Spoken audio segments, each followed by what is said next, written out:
ஆறாவது படத்தில் 10வது கணக்குமா sin a by 1 plus cos a plus sin a by 1 minus cos a equal to 2 into cosecant a என நிரூபிக்க கொடுத்துருக்காங்க. ஒரு பின்னையன் வந்திருக்கு. அப்போ நடுவில் ப்ளஸ்ஸோ மைனஸ் வந்துச்சுன்னா பகுதிகளை பார்க்கணும். பகுதிகள் ஒரே மாதிரியா இருக்கானா மிஸ் இங்கே பாருங்க, ஒன்று காசு ஒன்று மைனஸ் sin a இருக்குது. ஒரே மாதிரி இல்லை, வேற மாதிரி இருக்கு. ஏன்னா அங்கே ப்ளஸ் இருக்கு, இங்கன்னா இருக்கு, மைனஸ் இருக்கு. எப்போ வேற மாதிரி இருக்கோ ரெண்டுத்தையும் பெருக்கணும். ஃபர்ஸ்ட் இது ரெண்டுத்தையும் பெருக்கிடுங்க, பை போடுங்க. 1 plus cos a இன்ட்டு பெருக்கணும் இல்லையா 1 minus cos a. இரண்டு உறுப்புகள் இருக்கு, அதனால பெருக்கல் எழுதுறதுன்னா சைன் பண்ணணும், பிராக்கெட் பண்ணணும். எப்போ ரெண்டுத்தையும் பெருக்கணும் அப்படின்னா பண்ணணும், குறுக்க பெருக்கணும், ரைட்? அப்போ இங்க ரெண்டு உறுப்பு இருக்கு, இந்த இரண்டு உறுப்பையும் எடுத்துட்டு போயிட்டு யாரால பெருக்கணும், சைனால பெருக்கணும். 4 sin a sin a, நான் ஒரே இதுல போறேன், 2 மார்க் क्वेश्चन இது. இரண்டு உறுப்பு ஒன்னாலையும் பெருக்கணும், இதாலையும் பெருக்கணும். Minus sin a into cos a.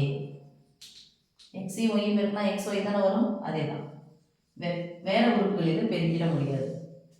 Plus இங்கே ரெண்டு உறுப்பு இருக்கு, ஸோ ஒன்னாலையும் பெருக்கணும், காசாலையும் பெருக்கணும். 4 sin a sin a plus cos a into sin a.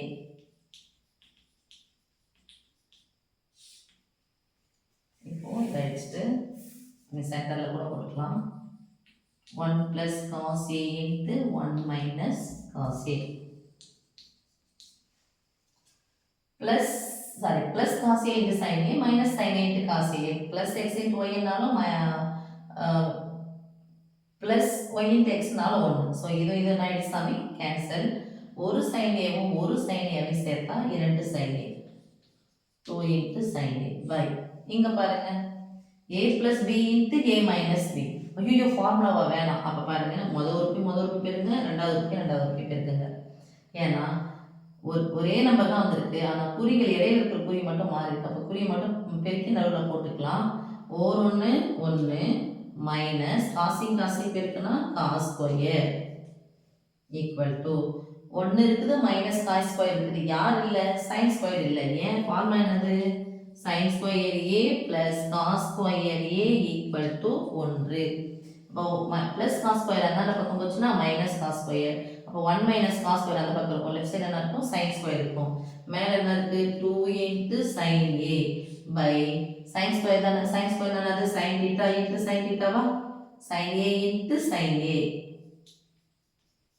நான் sin ஸ்கொயர்னு நீங்கள் போட்டுட்டீங்கன்னா ஒரு முறை கேன்சல் ஆகிடும். அப்போ இங்கே போட்டிங்கன்னா அந்த ரெண்டு மட்டும் கேன்சல் பண்ணுங்க. ஏன், அடிமானங்கள் ஒரே மாதிரி இருந்து நடுவில் வகுத்து வந்துச்சு, அடுத்ததில் என்ன பண்ணிக்கணும், கழிச்சிக்கணும். இது சின்ன நம்பர், இது பெரிய நம்பர், ரெண்டுலேருந்து 1 கழிச்சா 1, அதை கேன்சல் பண்ணிவிட்டா மீதி அடிமானத்தில் sin a மட்டும் இருக்கும் அப்படின்னு அர்த்தம். அப்போது 2 into 1 by sin a, 1 by sin a. sin theta-வின் தலைகீழ் என்ன சாமி, sin theta கீழே கடக்குது. அப்போ sin theta-வின் தலைகீழ் என்னது, cosecant theta. அப்போ 2 into cosecant a என நிரூபிக்கப்பட்டது. திருப்பி சொல்றேங்கப்பா சாமி, a plus b into a minus b இல்லைங்க சேர்த்து கஷ்டமா இருக்குன்னா 1 plus cos a இங்க 1 minus cos a ஈரல கைப்பறி பெருக்கல் மாதிரி போட்டுக்கோங்க. ஒத்தப்பட மைனஸ் காசிங் பெருக்குனா காஸ் ஸ்கொயர். ஓர் 1 பாக்ஸ் போட்டுக்கலாம், குறுக்க பெருக்கணும். மைனஸ் ஓர் cos A minus cos A plus ஓர் cos A plus cos A. அப்போ minus cos A plus cos A என்ன ஆயிடும், 0 ஆயிடும். அதுதான் 1 minus cos square A, 1 minus cos square A equal to sine square A. ஓகேமா, thank you.